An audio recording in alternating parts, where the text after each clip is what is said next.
Welcome to Grad Guidance, career tips and tools for graduate students. I'm your host, Allie Irk, Associate Director of Graduate Student Career Development at Lehigh University. In this episode, we'll be discussing overcoming writer's block with our guest, Yvonne Lee, Director of Graduate Writing at Lehigh University. Welcome to Grad Guidance, career tips and tools for graduate students. Today we have a very special guest, Yvonne Lee. Welcome. Hi, thank you. Thanks for having me, Allie. So I was wondering if we could start off with just learning a little bit more about you. So if you could tell us more about your role and your work here at Lehigh. Yeah, absolutely. So a little bit about me personally. I just graduated with my PhD from Kent State in May of 2020. So literally like 2 weeks after Ohio shut down, because that's where I'm from, I did my defense. So I understand what grad students are going through right now with writing their extended projects during this time. But I have about 13 years of experience in the field of writing studies, mostly with a focus on writing pedagogy. So I have a lot of background. I worked as a professional writing tutor, and I've worked as a writing instructor since about 2007. And my current research really focuses on the experiences of graduate student writers, mostly dissertators, and then how their experiences intersect with academic advisors and writing support people like writing centers. So I really enjoy this field. I have a lot of knowledge about this field. And so what I'm doing is I'm bringing all of that passion and knowledge to this brand new position here at Lehigh as the Director of Graduate Writing Support. And so my entire job in this position is to help grad students here develop their skill and confidence as writers. And so because the position is new, I am building a bunch of new writing support programs, and my promise is that I am going to give graduate students access to thoughtful programming and activities that will promote their growth as academic writers.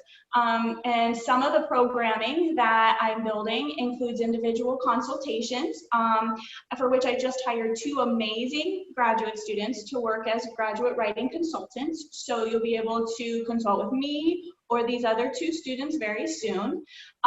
We are also going to be facilitating graduate writing retreats, writing groups, and writing workshops. We just had our very first dissertation workshop event last night, and I think it went very, very well. So very excited to do more of those. And so grad students should really be on the lookout for all of these events, all of these opportunities in various places, in the weekly newsletter, on our new Graduate Education and Life website, on the Grad Writing Support web pages, just everywhere. Or if you really just want to Google Lehigh Graduate Writing, we should come up at the top there too. So you can find everything you need there. Great. Well, we are so glad to have you here at Lehigh and have your whole wealth of experience and expertise to support Lehigh graduate students. When thinking about graduate level writing, sometimes writer's block can kick in, right? There's a lot of writing required. I'm wondering if you could talk a little bit about some of the struggles that you see involved in graduate level writing. Absolutely, absolutely. Writer's block is a funny thing, but I think from my perspective, what I've seen there are 2 major struggles that really contribute to this idea of writer's block. And the first one comes about because graduate writing projects are often what I refer to as extended writing projects. And what that means is they're very unlike undergraduate writing, where you can maybe wait till the last minute or the 2 days before a writing project is due and just sort of whip out a passable piece of writing, right? It's 5 to 10 pages, not so bad. But when you get into graduate level writing, that's not so easy. It becomes something that you have to give some forethought to. You're spending 20 pages, right? Or you're turning in 20 pages or 6 chapters even, and spending years on these writing projects. So graduate writers need to really be prepared to start writing early and to write often. And I think that that transition from being able to just sort of get things done last minute into needing to have that forethought really does contribute to the idea or the struggle of writer's block at the graduate level. The second major struggle I see is that graduate writers really do still have a tendency to fall into the editing while writing trap. And this can trip them up or stall their progress completely. And so what I mean by editing while writing is that it's often when we are writing, we turn on or we leave on our inner critics in our heads. And those are tough inner editors, right? They're tougher than any editor that could be outside of your head ever. But they're turned on while you're trying to create, and we leave those on. So those are the two biggest struggles, I think, that really contribute to this idea of writer's block at the graduate level. Well, it sounds like you have such a high level of insight into graduate level writing and what are some of the struggles? And also you've touched on a little bit on kind of maybe some of the things that would support graduate students. So I'm wondering if we could talk a little bit about some of the programs and resources that you offer and thinking about what are those strategies that you really encourage students to use. Yeah, absolutely, absolutely. So I'm going to tackle the strategies, I think, first, if that's okay. Okay, good. So for the idea of the extended writing project, it's a really good idea to make yourself write every day. I know, I heard the sigh, even though this is a recorded video, you're like, yeah, how am I supposed to write every day? I've got so much to do. I know you've heard it before, but sometimes we ignore the best advice we get. And really, writing every day is the best way to approach any graduate writing project. And because it helps to build a habit. And it might be difficult at first, but the more you get into a habit and you know you have to write every day, the easier it is to tackle these extended writing projects, right? So you're teaching yourself to not wait until the last minute and then get flustered and stuck, right? Now, I'm not saying that you need to write for 4 hours every day because that's ridiculous and unsustainable. But if you can find 15 minutes every day to devote to your writing project, you will be doing yourself a favor. It's ideal if that chunk of time happens at the same time every day, but if that's not how your schedule works, that's fine. As long as you're writing every day, you're doing yourself a favor. So for example, I know I'm a morning person. I do my best writing in the morning because the rest of the day brings so many other responsibilities, right? So I will devote like from 8:30 until 8:45 in the morning. So yeah, so that's one tip, right? That's one strategy for overcoming that extended writing project block that we might have. But then the other part, that editing while we're trying to create, a good place to combat this is what Patricia Goodson calls write quickly, edit slowly.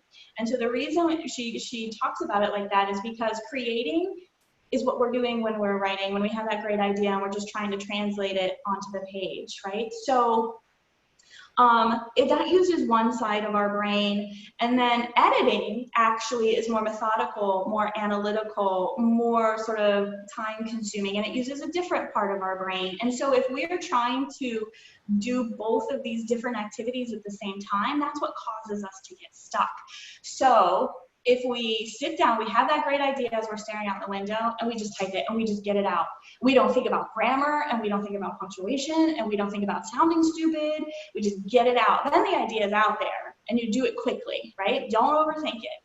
Then, after you get the idea out, or after 5 minutes, you chunk it however you need to for you. You come back to it, and then you slowly go through and you do your editing. And that's the best use of that, oh, I need to find the right word time, right? Because the idea, now you're not going to lose it. So those are the two best strategies that I can give for overcoming some of those writing block concerns. That's really great. Those are great tips, I think, that you can employ through your whole graduate program and even beyond in your professional work, beyond graduate school. It sounds like those are excellent tips to employ. And I'm thinking about a lot of the resources that you are developing and the programs you have here for Lehigh students. What are some of the highlights of the programs you'd like to share with us so students can take some action steps?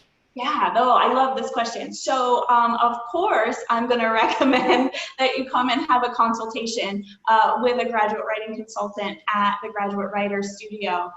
We aren't there that just for when you have a complete draft and you're looking for another set of eyes for the final document, but we can even help you in those times when you're stuck. Right? When you've tried these tips, these strategies that I've just suggested, you write every day, you try this, write quickly, edit, slowly approach, but you still you feel like you have nothing else to say, come talk to us, because we can ask you questions that can spur you into these thoughts, right? We can come at it as an outside reader. We're not in your head, we're not in your research, so we can help. We can help you with those moments. We can help you by providing accountability for you as a writer, which is really important, right? If it's just you and you are holding yourself accountable for your 15 minutes every day, nobody else knows, you can go play basketball instead of writing, because nobody's gonna know, right? But if you have a weekly consultation with a graduate writing consultant, they'll ask you, Allie, did you do your writing today? They won't ask you like that, I promise, but it will help to keep you accountable, right? And then also, we are familiar with other resources that we can send graduate students to help them with their writing. We obviously can't know everything, we're human too, but we know how to find answers and we can help you get there. So highly recommend everybody makes an appointment with a graduate writing consultant. And then really the second biggest thing that you can do for yourself as a graduate writer is to surround yourself with other graduate writers. Join a community of writers, people who are working on similar projects. Provide an aspect of support that you just can't find if you're trying to do it on your own, or even you can have the best advisor, dissertation chair, committee in the world, but they still can't offer the kind of support and encouragement that you can get from other writers who are feeling the same way you feel. So I highly recommend that you join a writing community of some kind. And we actually, at the Graduate Writing Support, the program, we are going to be developing and facilitating some writing groups here in the very near future. So we will provide those opportunities for you. But if you don't want to work with us, that's fine too. Go get your cohort together, get your lab mates together, right? Get your coworkers. Just make a community of writers. So as we continue to wrap up our time together right now, is there any last pieces of advice or programs you want to recommend to students that they take advantage of? The biggest piece of advice that I want to give is just to remember that you're not alone. You're definitely not the only one who's felt frustrated, abandoned, supported even, proud, or discouraged, or brilliant. Any of those feelings that come with writing at the graduate level. So you're going to have a roller coaster of feelings, and you're not alone. So don't try to struggle through it on your own. Visit the resources that you have available to you. Come to the Graduate Writing Studio. Go visit Allie. She's amazing and has wonderful support resources for you as well. Talk to your peers. Talk to your advisors. Don't struggle and don't feel alone. That is the best advice I can give if you take nothing else from this interview. I appreciate that. I think community is so important. Continuing to develop professionally is critical. And I appreciate your time, Yvonne. Thank you for sharing your expertise with us. So much for having me, Allie. I loved being here. Yes, thank you. So tune in to our next episode of Grad Guidance, and you can find it on the Higher Lehigh YouTube channel. Take care. For graduate writing support at Lehigh, check out Graduate Writer Studio. Here you will find individualized writing consultation sessions and collaborative learning activities. Here's what to expect during a writing consultation. You'll meet with a trained writing consultant. You'll plan for about 1 to 2 hours. You'll review no more than 20 pages. You'll communicate 1 to 3 concerns. You'll upload your documents at least 5 hours before. Your consultation will be synchronous, and you'll experience review and feedback in an asynchronous format.